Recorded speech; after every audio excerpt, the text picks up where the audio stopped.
Muy buenas tardes, bienvenidos a Biología Sin Fronteras, programa virtual científico-cultural de la Facultad de Ciencias Biológicas. A nombre del señor decano de la facultad, Magíster Jorge Chanamés Céspedes, le doy la bienvenida en el último programa del año 2022. Agradecido a todos los ponentes, ¿no? Estudiantes, profesionales, científicos que han participado en este programa y que han dado su aporte para que este programa crezca. El año termina justamente con la invitación a un estudiante particular, muy especial, a Tomás Antonio Rodas Vargas, un estudiante que está destacando en la facultad, y a quien le pedimos justamente que nos diera esta charla, esta conferencia sobre el rol de la testosterona, ¿no? Un rol poco conocido, más lo centramos en la parte de la implicancia sexual de la hormona, pero que está siendo estudiada en otros aspectos.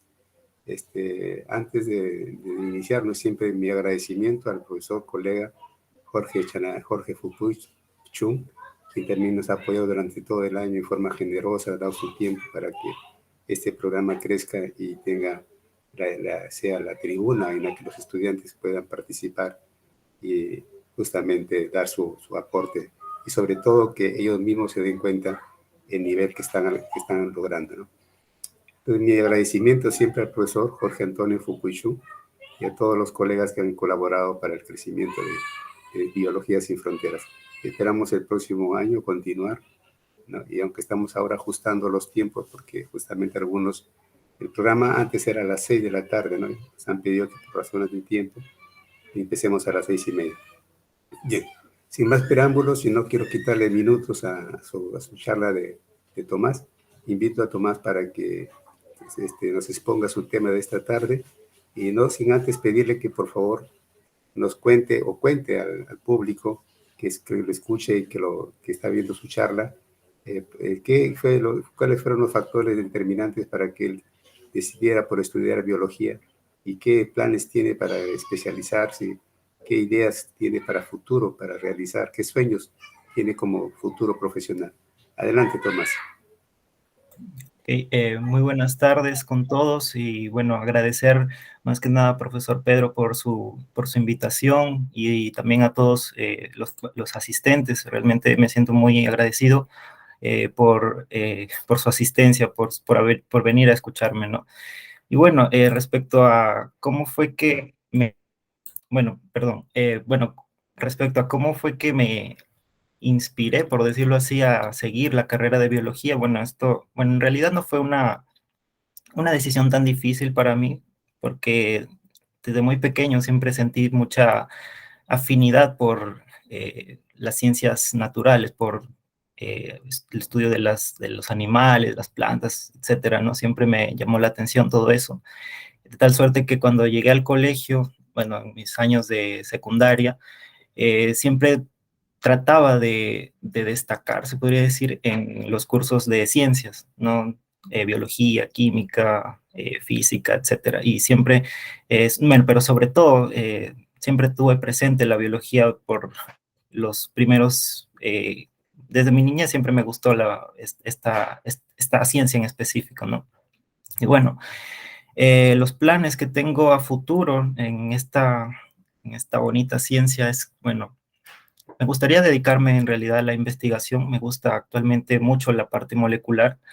Y bueno, actualmente también estoy realizando mi proyecto de tesis en estoy realizando dos trabajos de investigación, uno para mi proyecto de tesis y otro para tesina, enfocados en el mal de Alzheimer. Desafortunadamente tuve una experiencia, una experiencia desafortunada, valga la redundancia, en la que, bueno, mi abuela falleció hace poco, ¿no?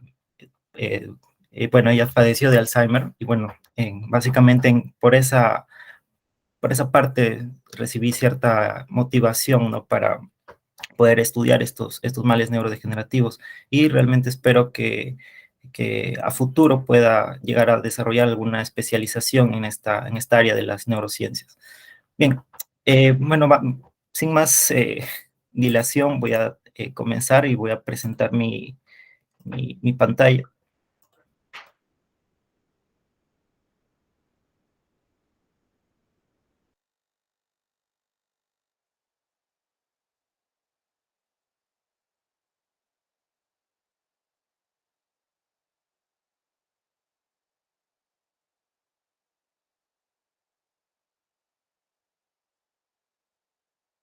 Bueno, espero, sí se puede observar, ¿verdad?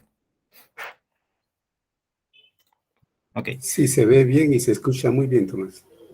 Bien, bueno, como ya el profesor Pedro lo había mencionado, el día de hoy voy a presentar un tema bastante curioso, ¿no? En donde yo lo he denominado revisando el papel de la testosterona en la generosidad, ¿no? Realmente nosotros estamos más familiarizados tal vez con el papel de la testosterona, como bien lo mencionó el profesor Pedro, como una hormona que determina tal vez ciertos rasgos físicos relacionados principalmente con la sexualidad, con la masculinidad, sobre todo, ¿no? Pero en realidad, ¿qué tanto sabemos sobre el papel de la testosterona como una hormona que influye sobre ciertos aspectos del comportamiento social, como puede ser, por ejemplo, la generosidad o el altruismo, etcétera, ¿no? Tal vez estos aspectos sean muy poco conocidos y, bueno, precisamente por esto es que hoy he preparado esta charla con este tema para ustedes. Bien, para ello entonces voy a dar una pequeña introducción, ¿no? En donde comenzamos, ¿no? Mencionando que la testosterona es, como ya sabemos, la principal hormona masculina que es responsable de regular el desarrollo sexual primario, como también el desarrollo sexual secundario.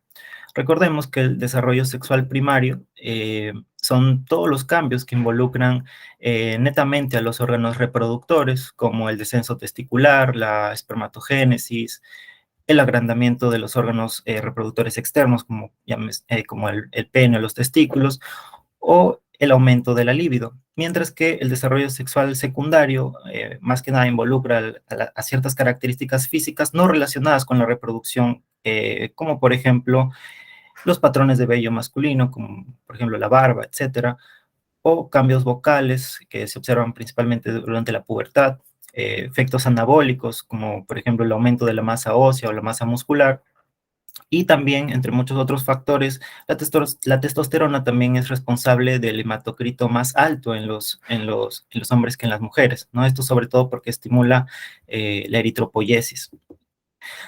Adicionalmente, recordemos que la testosterona actúa sobre el sistema nervioso central, ¿no? Durante la gestación, ¿no? Influyendo principalmente en la masculinización del cerebro mediante la regulación de la expresión del receptor de andrógenos, y en la adultez también estimula y mantiene además la motivación sexual e influye también en el comportamiento, ¿no? Tal vez todos estos aspectos sean bastante conocidos, ¿no? Y por esta razón es que nuestra charla va a estar más enfocada en este último aspecto, ¿no? En cómo la testosterona influye directamente en el comportamiento social, ¿no? Bueno, para ello he preparado una revisión de dos artículos científicos, uno de Saki y colaboradores del año 2009, que se titula que la administración de testosterona disminuye la generosidad en el juego del ultimátum, ¿no? Que más adelante lo vamos a ver, y el otro de O y colaboradores del año 2021, que nos habla sobre el papel de la testosterona, que esta reduce la generosidad a través de mecanismos corticales y subcorticales. Bueno, pero debido a que tal vez en estos papers se mencionen algunos tecnicismos que podrían dificultar un poco nuestro entendimiento, he creído conveniente revisar algunos aspectos previos con respecto a principalmente a la bioquímica de la testosterona, ¿no? Comenzando por el tema de la biosíntesis, ¿no? La biosíntesis de la testosterona. Como ya sabemos, el 95% de los andrógenos circulantes son producidos principalmente en las células intersticiales de Leydig del testículo, ¿no? Que son estas células que podemos observar aquí. O también pueden ser producidas en una menor concentración en otros tejidos, ¿no? A partir de andrógenos circulantes provenientes de la zona reticular de la corteza suprarrenal. Además, la testosterona, como todas las hormonas esteroideas, es un derivado del colesterol, ¿no? Y como tal, pues está formada por una estructura básica de un ciclo pentano perhidrofenantreno, que está compuesto por 3 anillos de 6 carbonos, que vendría a ser el anillo A, el anillo B y el anillo C, y un anillo de 5 carbonos, que sería en este caso el anillo D. ¿Ok?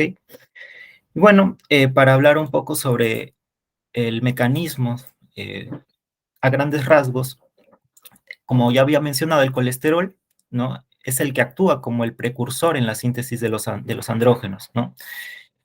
Donde las fuentes celulares del colesterol son, bien puede ser la síntesis celular de novo a partir de la acetilcoenzima A, o bien las gotas citoplasmáticas de ésteres de colesterol que actúan a modo de reservas. Entonces, la síntesis de testosterona comienza con la movilización del colesterol, ¿no? Hacia la mitocondria en respuesta al estímulo gonadotrófico, en donde aquí, una vez que el colesterol llega a la mitocondria, específicamente en la membrana interna de la mitocondria, se va a producir la conversión de este colesterol a este compuesto llamado pregnenolona, la cual va a estar catalizada, bueno, esta conversión va a estar catalizada por un complejo multienzimático dependiente del citocromo P450, el cual va a escindir la cadena lateral del colesterol, ¿no? Entre los carbonos 20 y 22. Posteriormente, la pregnolona va a salir de la mitocondria hacia el retículo endoplasmático liso y allí va a seguir, va a tener la posibilidad de seguir 2 caminos diferentes, una ruta delta 4 o una ruta delta 5. Aquí la progesterona, que se origina a través de la ruta delta 4, es transformada en androstenediona por el complejo enzimático 17-alfa hidroxilasa C1720 liasa, este dependiente del citocromo P450. Pero también esta pregnenolona puede seguir la vía delta 5, ¿no? Obteniéndose primeramente el androstenediol por acción del complejo P450C17 y luego por isomerización puede originar a la androstenediona. ¿Ok? Ahora, en el humano, la ruta más importante para la síntesis de la testosterona es la ruta delta 5, mientras que en los roedores la más importante viene a ser la ruta delta 4. Ahora, ¿cuál sería el paso final para la síntesis de la testosterona? Bueno, en este caso, para la síntesis de la testosterona, va a estar regulado, ¿sí? por una enzima denominada 17-beta hidroxiesteroide deshidrogenasa, que va a catalizar precisamente la conversión, ¿no? de la androstenediona hacia la testosterona, ¿no?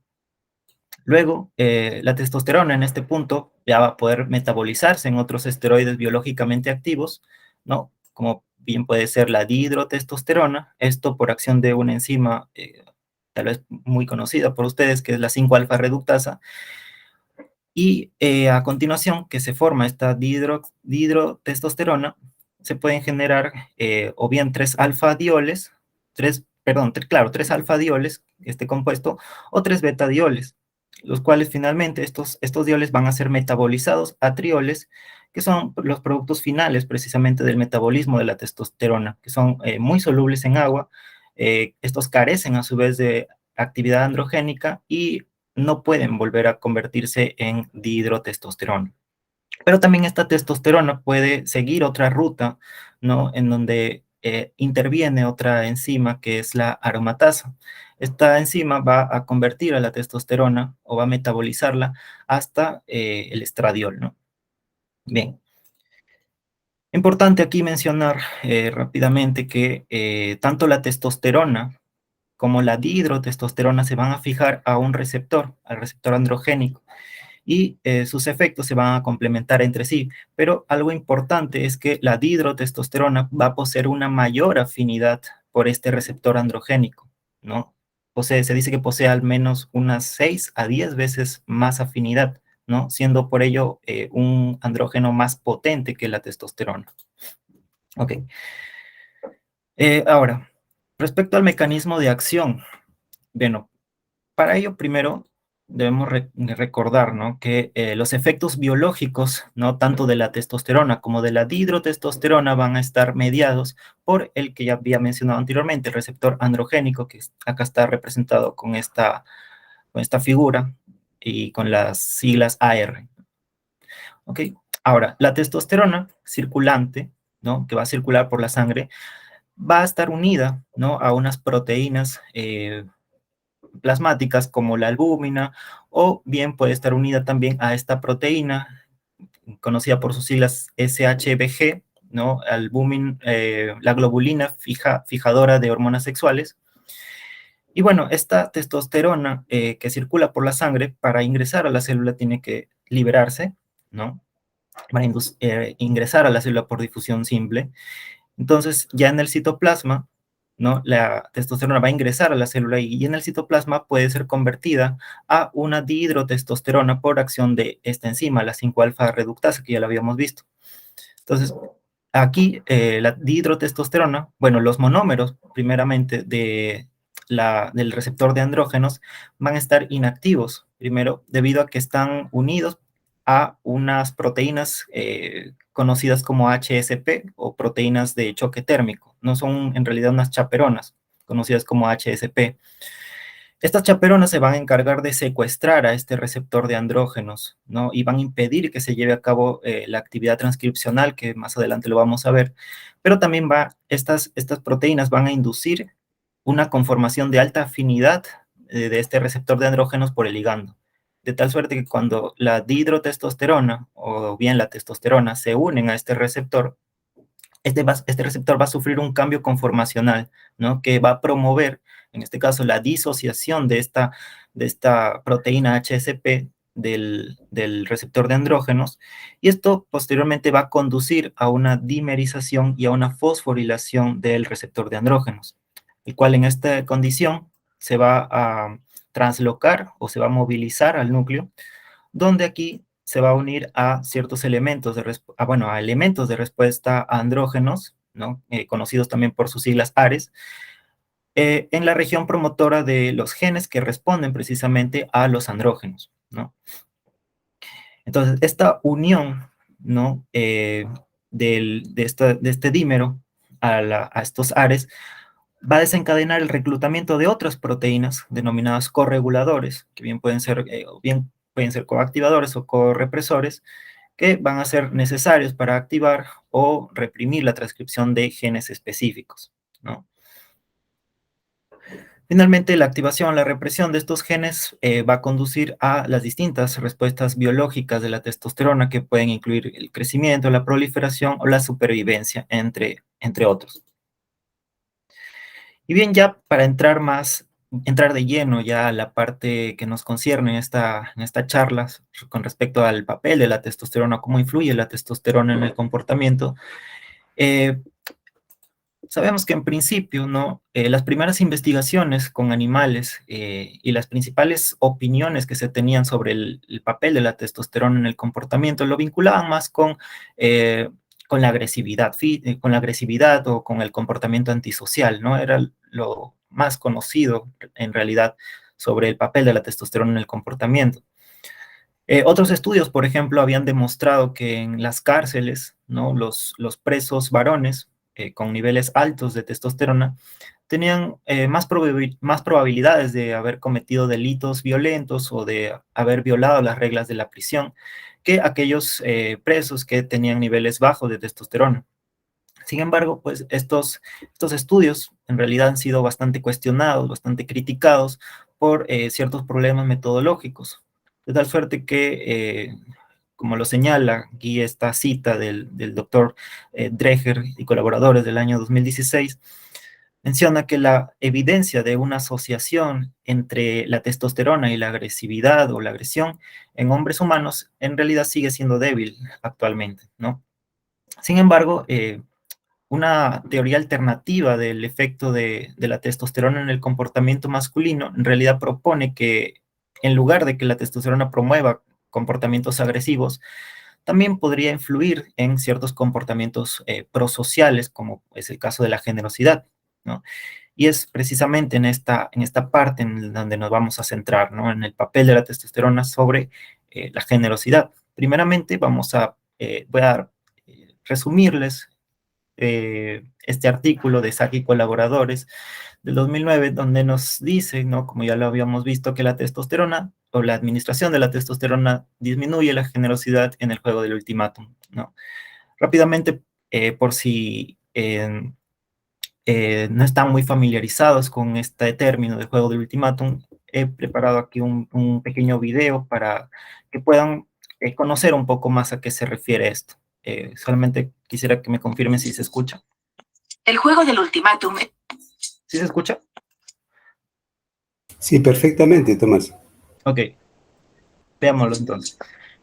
El juego del ultimátum es un experimento que sirve para detectar nuestra capacidad para decidir de forma emocional. Lo juegan 2 jugadores. El experimentador les ofrece 100 euros para que los compartan. El jugador A es el depositario del dinero y debe decidir cuánto se queda a él y cuánto le ofrece al otro. Solo se puede hacer una única propuesta. No hay más negociación posible. Por su parte, el que no recibe el dinero, al que llamaremos jugador B, debe decidir si acepta o no el ofrecimiento. Si acepta, se reparten el dinero y todos contentos. Si no acepta, los 2 pierden y nadie recibe ni 1 euro. ¿Cómo se hará el reparto? Eso depende de cada cual. Durante décadas se ha jugado en distintos países y se han visto conductas de todo tipo. Hay distintas opciones. Algunos, ante la posibilidad de decidir cuánto reparten, son altruistas y ceden la mitad, es decir, 50 euros al otro jugador. En ese caso, suele haber acuerdo fácilmente y se resuelve el juego de forma beneficiosa para ambos.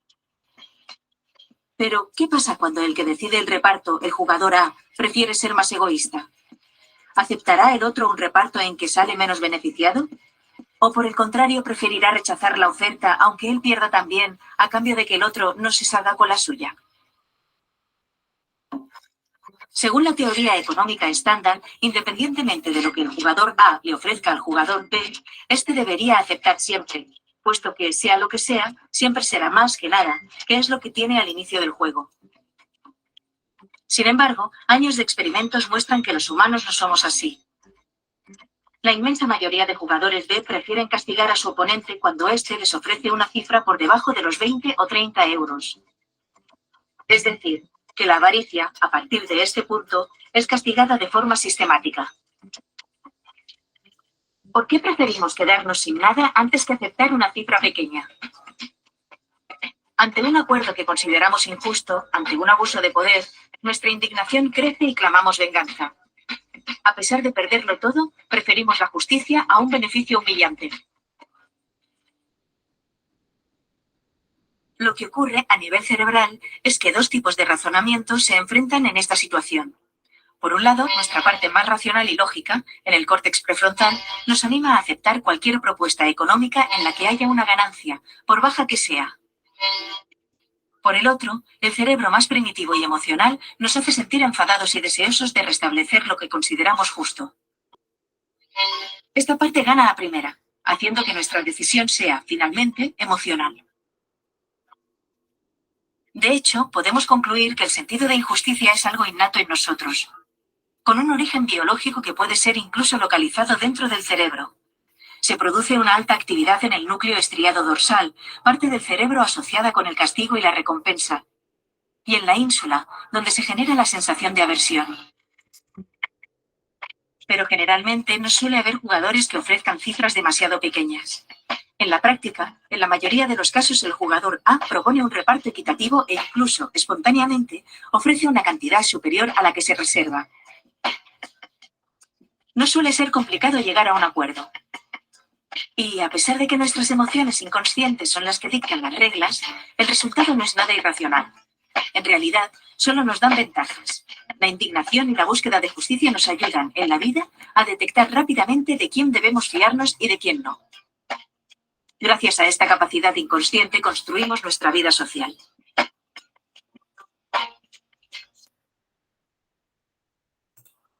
Bien, bueno, eso sería todo, el video, ¿no?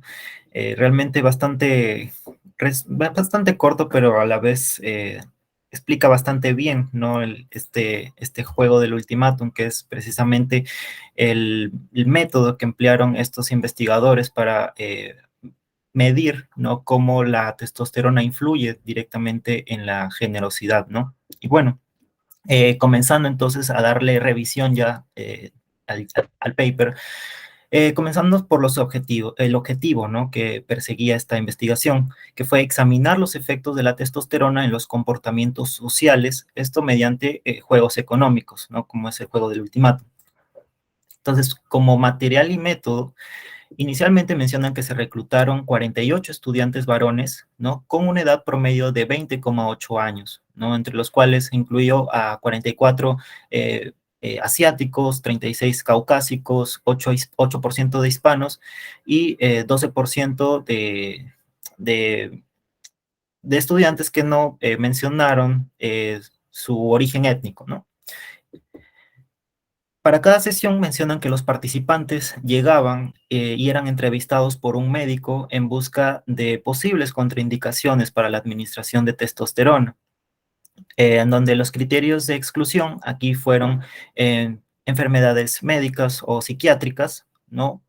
También el consumo de medicamentos que puedan interactuar con la testosterona o el abuso de drogas o alcohol, ¿no? Aquellos participantes que no cumplían con estos criterios fueron finalmente excluidos, ¿no? De tal suerte que al final de estos 48 estudiantes, solamente 25 completaron el estudio. Entonces, después de esta evaluación médica y también del consentimiento informado, a cada uno de estos participantes, ¿no? Se les extrajo 28 mililitros de sangre venosa, esto para evaluar primeramente sus niveles de testosterona basal, ¿no? Luego, a los participantes se les administró, ¿no? Un gel hidroalcohólico incoloro, el cual bien contenía el gel de testosterona al 1%, de la marca Androgel en este caso, o bien una sustancia inerte, ¿no? Que actuaría como un placebo, ¿no? Se les instruyó a los participantes que esparzan este gel que se les había proporcionado en la parte superior de los hombros, la parte posterior de los brazos y la parte también superior de la espalda. Luego, los participantes regresaron al laboratorio 16 horas después, ¿no? Y se les practicó una segunda extracción de sangre, esta vez para establecer cuánto más altos eran estos niveles de testosterona después de haberles administrado este gel de testosterona, ¿no? Luego los participantes se les dio, en realidad, al principio se les dio una suma de $10, ¿no? Y se les pidió a cada uno que tomaran decisiones en dos tareas. Uno que fue el juego del ultimátum y el otro que fue el juego del dictador, ¿no? Aquí el juego del ultimátum permitió medir la generosidad, ¿no? O la disposición del otro jugador para castigar al otro jugador que le estaba ofreciendo, ¿no? En caso le ofrezca, ¿no? Una cantidad poco justa, ¿no? Mientras que aquí el juego del dictador principalmente se utilizó para medir el altruismo, ¿no? Enfatizando aquí que el altruismo es diferente de la generosidad, ¿no? El altruismo se define en realidad como dar para ayudar a otro, mientras que la generosidad es más bien dar más de lo que el otro necesita, ¿no? Y ahora, en los resultados, sobre el análisis de la testosterona total, la testosterona libre y la dihidrotestosterona, observaron que en el grupo placebo, los valores medios de testosterona libre, de dihidrotestosterona, antes de la infusión y 16 horas después no cambiaron, ¿no? Lo cual era de esperarse. Sin embargo, en el grupo tratado con este gel de testosterona, Androgel, se observó que la testosterona total fue un 60% más alta en este grupo, ¿no? También se observó que la testosterona libre fue un 97% más alta y la dihidrotestosterona fue un 128% más alta. Asimismo, en el juego del ultimátum, se observó que la generosidad de los hombres tratados con testosterona en comparación con ellos mismos con un placebo fue un 27% menor, ¿no? En este caso, estos varones tratados con testosterona ofrecían un promedio de $4.63 al otro jugador, mientras que los que fueron tratados con placebo ofrecían una suma de $5.08 en promedio, ¿no? Por otro lado, también respecto al umbral de rechazo de los jugadores, del jugador 2 o del otro jugador, del otro participante, se dice que fue un 5% más alto con testosterona que con placebo, ¿no? Aunque aquí, en este caso, la diferencia no fue muy significativa, ¿no? Siendo que en este caso, este segundo jugador aceptaba, el mínimo que aceptaba fue de $3.05, ¿no? De los $10 que les habían dado al comienzo.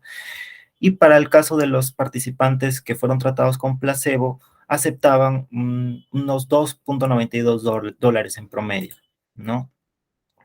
Lo cual, al examinar si había una relación paramétrica entre testosterona, generosidad y la disposición de dar un castigo, ¿no? Se observó que mientras mayor es la concentración de testosterona, esta se asoció con menos generosidad y también se asoció con un mayor deseo de castigar hacia el otro participante, ¿no? En cuanto les ofrezcan una cantidad que podríamos considerar poco justa, ¿no? Y finalmente, en el juego del dictador, se observó que que medía el altruismo, se observó que este altruismo no fue diferente para los que tomaron androgel en comparación con los que fueron tratados con un placebo, ¿no? Siendo esta la cantidad que ofrecían de $3.34 para aquellos que fueron tratados con testosterona, mientras que para los que fueron tratados con placebo fue de unos $3.56 en promedio, ¿no? Sin embargo, por ser una cifra bastante cercana, no se encontró aquí ninguna relación paramétrica entre altruismo y niveles de testosterona, ¿no? Y finalmente, a manera de discusión y conclusión, estos autores llegaron a que manipular la testosterona en los hombres hace que sean un 27% menos generosos en este juego del ultimátum. Además, encontraron que el umbral para castigar, ¿no?, a aquellos que son menos generosos aumenta en este caso con los niveles de testosterona. En el mismo paper mencionan que en otro estudio en el que se manipuló la neurohormona oxitocina en hombres, encontraron que los que recibieron 40 unidades de oxitocina fueron un 80% más generosos y no se encontró en este caso ningún efecto sobre el umbral de castigo, lo cual pues nos hace inferir que mientras que la testosterona disminuye la generosidad, la oxitocina más bien la incrementa, ¿no? Por lo tanto, estos autores mencionan que los efectos opuestos tanto de la testosterona y de la oxitocina sobre la generosidad podrían ser causados por los efectos interactivos de estas hormonas. ¿Cómo así? Bueno, mencionan que hay algunas pruebas de que la testosterona inhibe la unión de la oxitocina a su receptor, ¿no?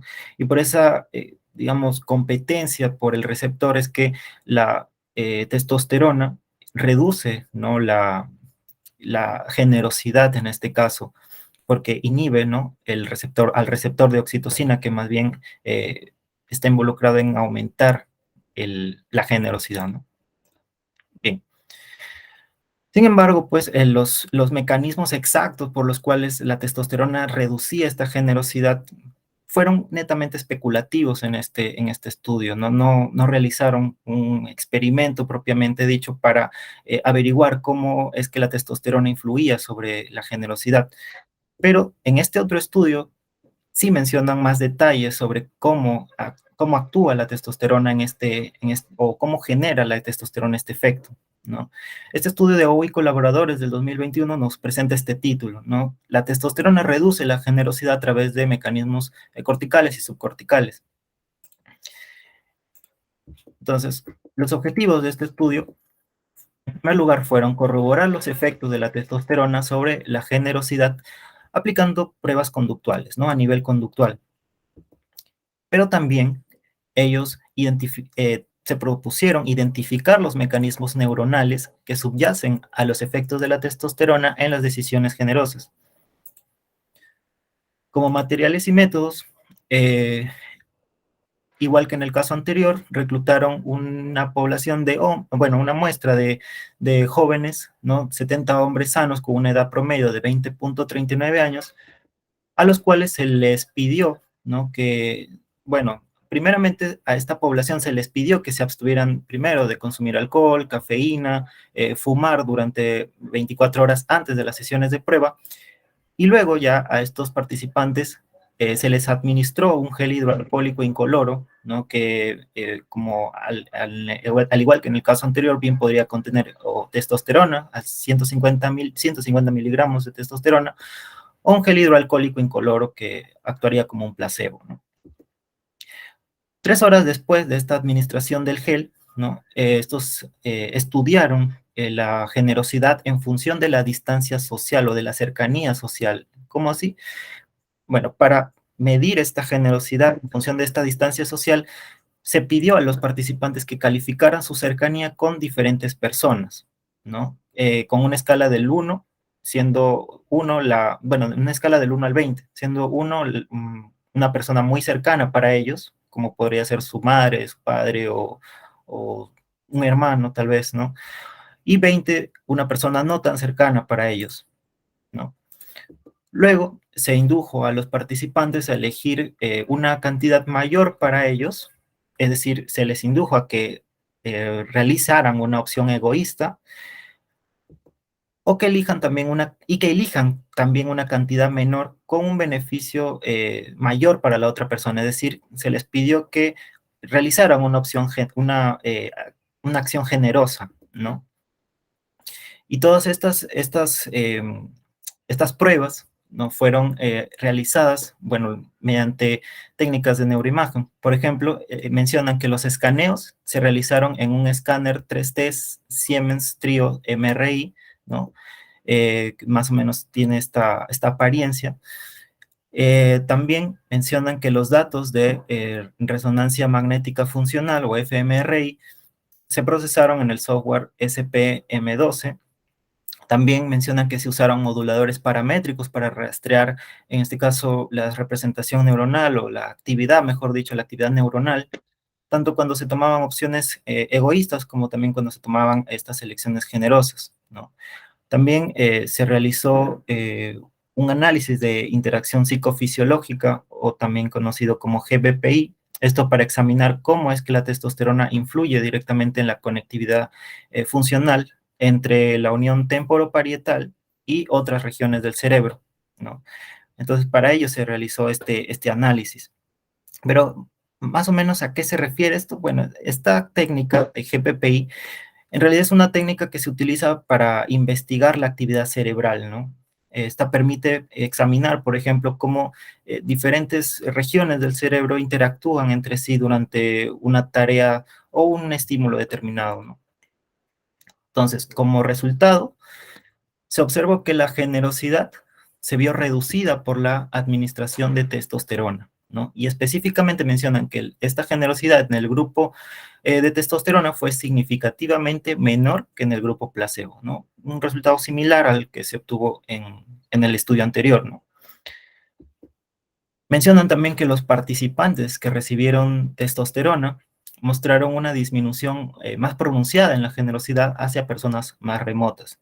Es decir, mientras más cercanas eran las personas para ellos, eran más generosas, ¿no?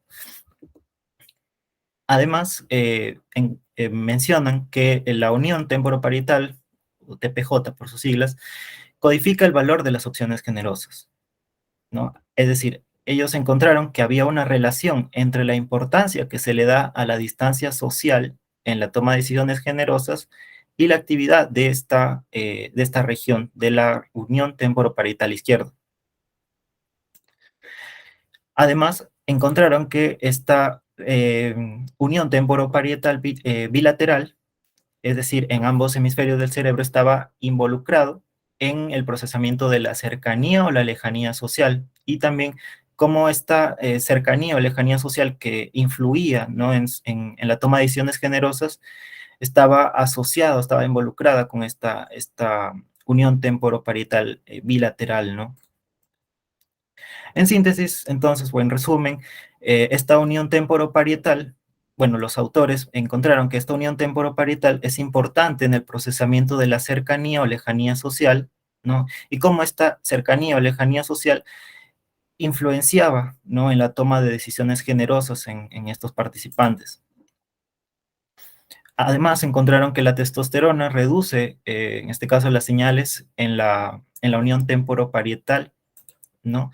En donde aquí encontraron que en el grupo que recibió testosterona, la actividad en la unión temporoparietal no varió tanto durante la toma de decisiones generosas, en comparación, en este caso, con el grupo que sí recibió, bueno, que recibió el placebo, ¿no? En donde en ellos sí se mostró una actividad, o bueno, una actividad mayor en esta unión temporoparietal. Y finalmente encontraron que la actividad de la unión temporoparietal derecha estaba asociada con una mayor generosidad, ¿no? Sin embargo, mencionan que la administración de testosterona más bien debilita esta asociación, ¿no? En este caso, la testosterona reduce la conectividad funcional entre la unión temporoparietal y también la ínsula y el cuerpo estriado. Es decir, bueno, en sí la testosterona, ¿no?, dice que reduce la conectividad funcional entre esta región, la unión temporoparietal derecha, ¿no?, y la ínsula y el cuerpo estriado. Mientras que los participantes que recibieron el placebo mostraron que había una conectividad funcional más fuerte entre esta región, la unión temporoparietal derecha, y la ínsula y el cuerpo estriado, ¿no? Finalmente mencionan que esta administración de testosterona reduce la generosidad, particularmente cuando se interactúa con personas más distantes. A nivel neuronal, encontraron que la testosterona debilita la asociación entre la actividad de la unión temporoparietal, entre la unión temporoparietal y la toma de decisiones generosas, ¿no? Y finalmente, encontraron que la testosterona interrumpe la conectividad dependiente del nivel de generosidad entre la unión temporoparietal y la ínsula y el cuerpo estriado. En otras palabras, ellos básicamente observaron, ¿no?, que la unión temporoparietal derecha, en este caso, y la ínsula y el cuerpo estriado tienen una conectividad funcional bastante fuerte cuando se toman decisiones generosas, ¿no? Sin embargo, como bien lo mencionaron, la testosterona interrumpe esta conectividad funcional entre la ínsula y el cuerpo estriado, ¿no?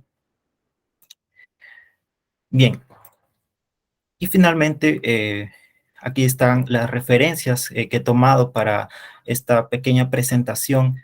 Y bueno, eso sería todo por mi parte. Muchas gracias. Muchas gracias, Tomás. Una excelente charla. Te felicito. Está bastante muy bien presentada. Más bien, dejamos, disculpen, abrimos las preguntas para los que están presentes, quieran hacer alguna pregunta, alguna aclaración, algún aporte. Está abierta la sesión. Le pedimos al profesor Fupuy si de repente en el Face hay alguna pregunta, porque también en el Face ponen preguntas. O preguntas o observaciones, ¿no? Por el Face no hay preguntas, profesor Pedro. Ok. Y yo sí tengo dos preguntas. La primera es, ¿hay alguna explicación que dan los autores por qué es que prefieren o optan por esa estrategia de poner untar en gel la testosterona y no aplicarla intramuscular o intravenosa? ¿No? Esa sería la primera pregunta. ¿Dan alguna razón, alguna explicación por qué hacen esta estrategia?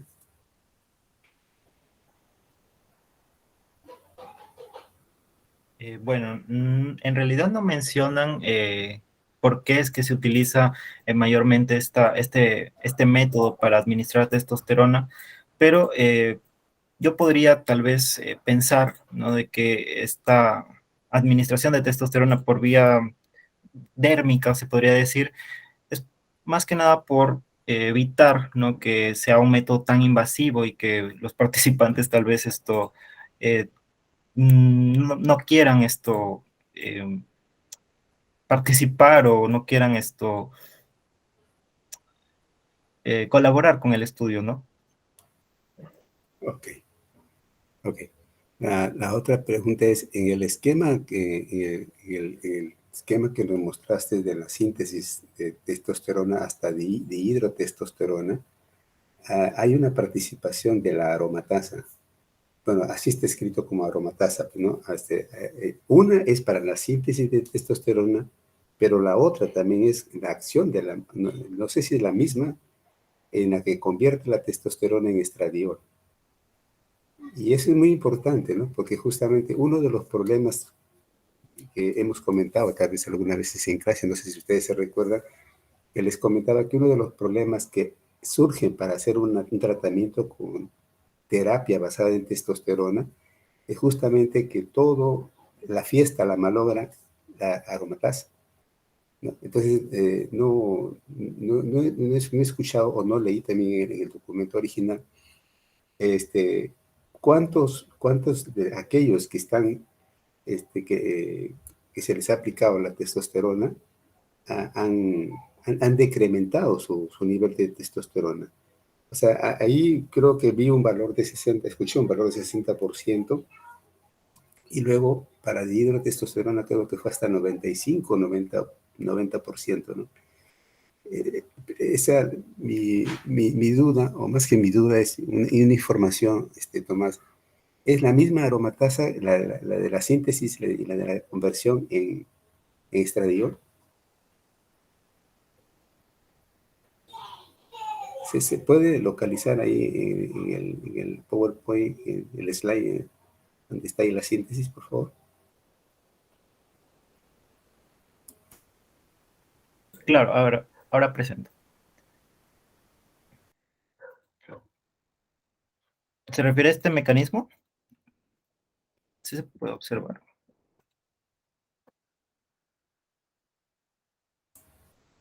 Exacto, exacto. Sí, pero... Ahí donde está testosterona, ¿no? O sea, Ajá. a partir de la androstenediona, Ujú. ¿no? Hay una conversión a testosterona. Pero antes la androstenediona es convertida a estrona por la aromatasa y la testosterona es convertida en estradiol.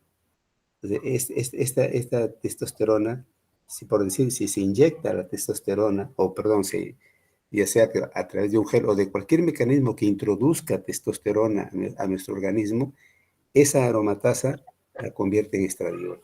No recuerdo bien los datos porque no hay un trabajo sobre ello, pero el problema justamente de tratamientos, porque también se sabe que la testosterona está asociada a la ganancia de músculo, ¿no? Y mucho en el ambiente de los gimnasios se recomiendan testosterona, pero resulta que no todos ganan músculo.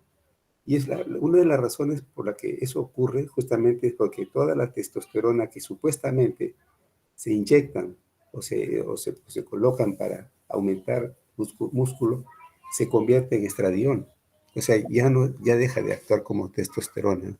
Yo vi equivocado aquí, Tomás, porque yo pensaba que era en esta ruta de androstenediona a testosterona y que aquí actuaba sobre la androstenediona, testosterona, la aromatasa, pero no, actúa sobre la formación de estrona.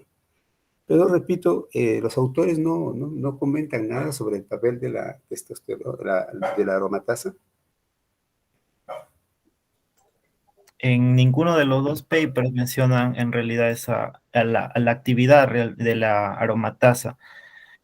Lo que sí mencionan es que, bueno, que los niveles de dihidrotestosterona fueron mucho mayor. Bueno, cuando se trató con testosterona a los participantes, ¿no?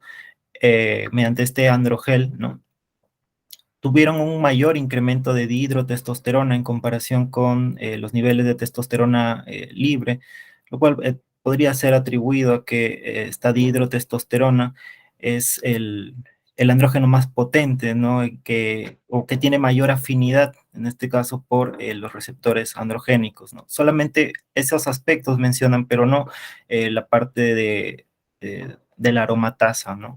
Pero tal vez en realidad es una pregunta bastante interesante que también me gustaría conocer un poco más sobre ello y bueno, sí, bueno, voy a tratar de investigar un poco más al respecto y si tengo la respuesta más adelante, ojalá se le pudiera hacer llegar, profesor. Ok, muchas gracias, Tomás. Nuevamente te felicito. Está una charla cerramos el año nuevo con una excelente charla. Estamos muy pronto, te vamos a alcanzar el certificado por tu participación. Un agradecimiento también a los estudiantes, colegas que están asistiendo a esta charla.